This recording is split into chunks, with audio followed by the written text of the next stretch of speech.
Bonjour et bienvenue dans cette vidéo du Grand Banquet où aujourd'hui je vais vous parler cinéma avec un film qui m'a énormément plu ces dernières années, c'est Revenge de Coralie Farja.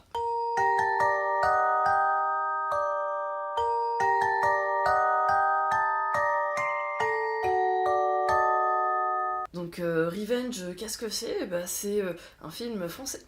Et les films de genre français, alors je vais pas dire qu'il y en a pas tant parce qu'il y en a plein. Et puis ces dernières années, moi j'ai bien aimé La nuit a dévoré le monde. C'était chouette, une histoire de zombie mais où un homme essaye pas de s'enfuir, essaie plutôt de survivre là où il est, d'avoir une vie un peu quotidienne qu'il a installée petit à petit.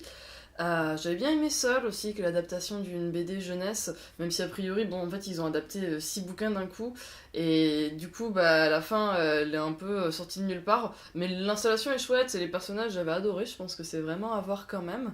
On a Alexandre Aja, il y a quand même, les gens se bougent dans le milieu du cinéma de genre français, mais bon, voilà.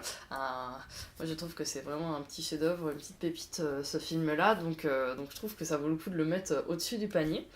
Donc Coralie Farja, c'est son premier film. Je sais pas exactement comment on dit. Farja, je sais pas. Son premier film et c'est vraiment top. Donc son actrice principale c'est Mathilda Louise.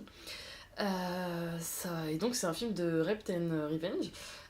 Donc un film de revanche voilà, après un viol.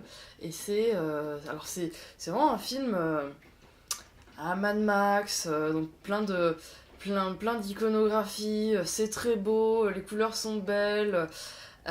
Et donc c'est l'histoire d'un homme qui est dans le désert, donc c'est tourné au Maroc sur les 30 jours, ils ont passé 29 jours au Maroc, ou sur 33 jours, ils ont passé 32 jours au Maroc. Et donc du coup on voit vraiment ce désert, et le fait que il a une villa au milieu de nulle part, dans le désert. Et ça c'est vraiment appuyé, ils sont seuls, et il y a une tension, la caméra joue avec ça, il y a une tension sur ça, et donc ils sont dans une villa, et avant de rejoindre sa famille, il va du coup profiter de sa maîtresse 2 jours seul en vacances. La petite Jennifer, Mathilda Louise, hyper sexy, petit short, machin, blonde, et bon, tout va bien, même s'il y a un côté un petit peu, déjà on n'est pas hyper bien. C'est pas spécialement sale, mais il y a un côté tendu. Arrivent 2 amis à lui armés de nulle part, et puis le côté on est au milieu de nulle part, ça fait un peu se demander ce qu'ils font là. Et il va devoir s'absenter pour je ne sais quoi. Et du coup, c'est le moment où elle va se faire violer.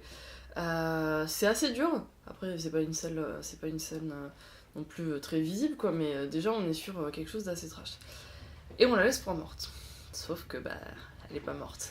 Et tout le truc, ça va être un film de revanche, un film de quête, de poursuite, de haine intérieure. Il y a beaucoup de choses sur le visage, sur les plans. Des plans un peu à la western, où du coup, ça va être le calme avant la tempête, et ça se voit. Beaucoup de choses, donc comme je disais, vraiment il y a une iconographie, un symbolisme très très fort. À un moment, on va se faire une sorte de tatouage avec un aigle, je vous dis pas comment. Enfin, il y a beaucoup de représentations de la guerre, de la vengeance, de la force, dans les plans, sur les bras, sur les gestes, sur le visage. On voit beaucoup la bêtise des tueurs, enfin des présumés tueurs, et la force de la victime. Et mis à part ça, donc mis à part le très beau film, c'est hyper divertissant. Il y a vraiment, on est tendu tout le film, et on est vachement avec elle, etc. etc. Donc, je pense que c'est vraiment pas à louper. Merci d'avoir regardé cette vidéo, j'espère que ça vous a plu. Je vais beaucoup parler de cinéma, je pense. Je vais essayer de vous sortir 2-3 films comme ça, au moins de genre que j'aime bien. Si vous avez loupé ce film-là, faut vraiment pas louper, c'est vraiment chouette. Je parlerai pas toujours de trucs un peu trash, mais même si c'est quand même mon truc de prédilection. Mais voilà, je parlerai aussi de trucs un peu plus mignons, promis. N'hésitez pas à commenter la vidéo, si le film vous a plu, si vous en conseillez d'autres, ce genre de choses-là. Après, je vous dis à très bientôt sur la chaîne. Salut, salut!